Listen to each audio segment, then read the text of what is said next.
boys and girls. It's Mrs. Pecora back to read to you from our novel, Flora and Ulysses, The Illuminated Adventures by Kate D. Camillo. So sit back, relax, and enjoy as we begin with Chapter 50. An incomplete list. Actually, it wasn't poetry. Not yet. So far, it was just a list of words that he wanted to turn into a poem. The first word on the list was jelly. Jelly was followed by giant donut, which in turn was followed by sprinkles. The list continued on with these words: Rita, sunny side up, Pascal, giant squid, little shepherdess, vanquished, capacious, quark, universe expanding, blunder Meecian, banished. The list ended with the words of Dr. Meecian's goodbye. I promise to always turn back toward you. These words were good words, Ulysses felt, maybe even great words, but the list was very incomplete. He was just getting started. The words needed to be arranged, fussed with, to put in order of his heart.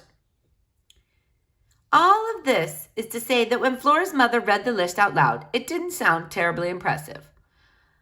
Gosh, that's some swell poetry, said George Buckman. Not really, said William Spiver. There's no point in lying to him. Even if he is a squirrel, it's actually pretty lousy poetry. But I do like the last part, the part about turning back. That has some emotional heft to it.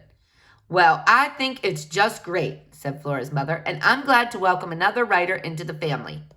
She patted Ulysses on the head. Too forcefully, he felt. The pat approached violence. We're going to be one happy little family, said Flora's mother. She gave Ulysses another whack disguised as a pat. Really? Said Flora.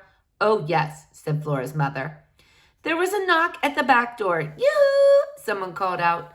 Tootie, thought Ulysses. Tootie, said Flora. Mrs. Tickham, said Flora's mother, do come in. We were just reading some words that the squirrel typed. Ha ha, we were reading some squirrel poetry.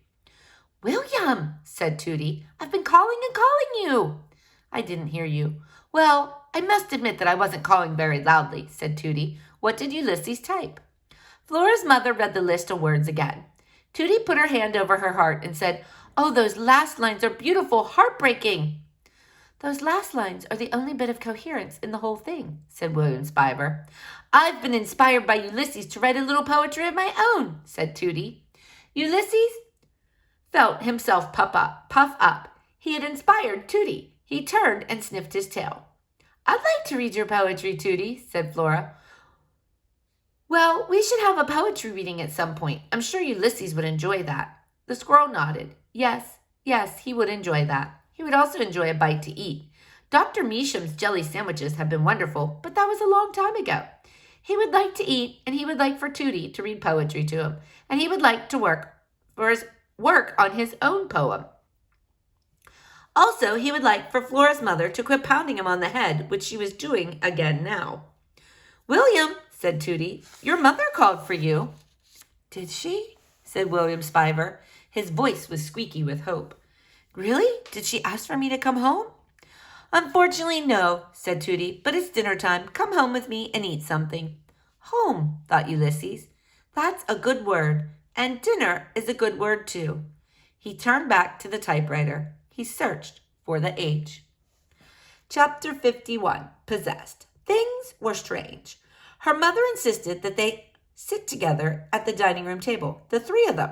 She also insisted that Ulysses sit in a chair, which was ridiculous because if he sat in a chair, he wouldn't be able to reach the table. He can sit here with me, said Flora. Oh, no, I want him to feel welcome. I want him to know that he literally has a chair at our table. Her mother had held the chair out and Ulysses climbed onto it, and then she slid the chair all the way under the table. It was enough to break your heart watching his whiskered, hopeful face as it disappeared beneath the tablecloth. If her mother hadn't been acting so strange, Flora would have said something, would have argued more vehemently.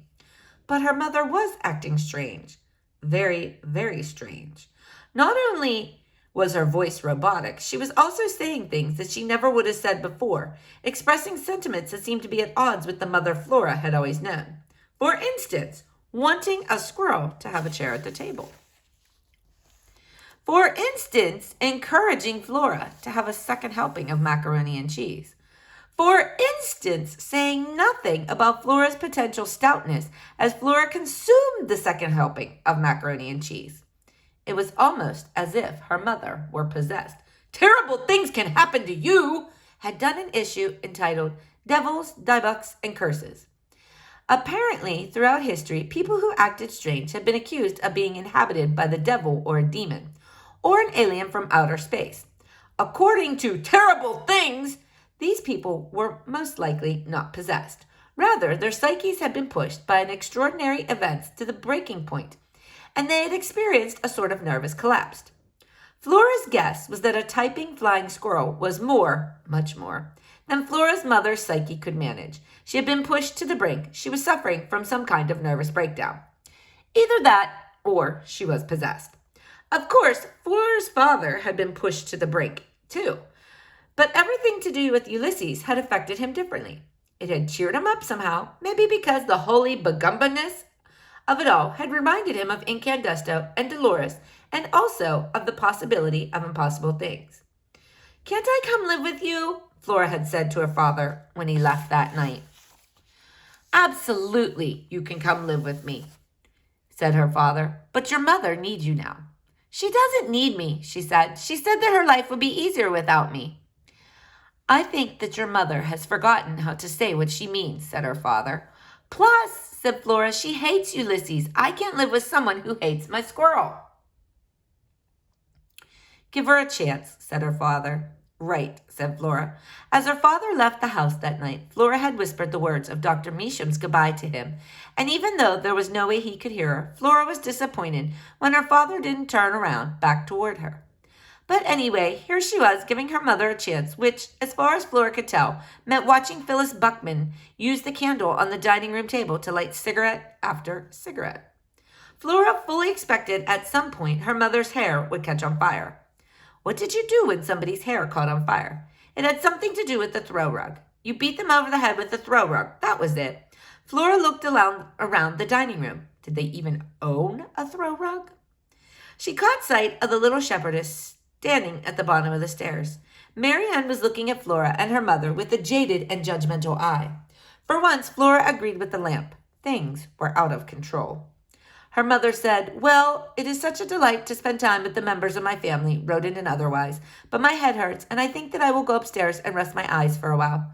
"Okay," said Flora. "I'll clear the table." Lovely. So very thoughtful. After her strange mother climbed the stairs, Flora pulled back Ulysses' chair. He hopped up on the table and considered the plateful of macaroni and cheese. He looked at Flora. "Go ahead," she said. "It's for you." He picked up a single noodle and held it in his paws, admiring it.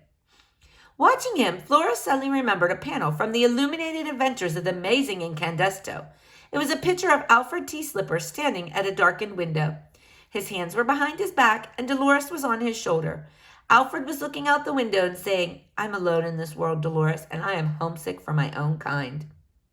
The squirrel ate the noodle and picked up another one. There was cheese sauce on his whiskers. He looked happy.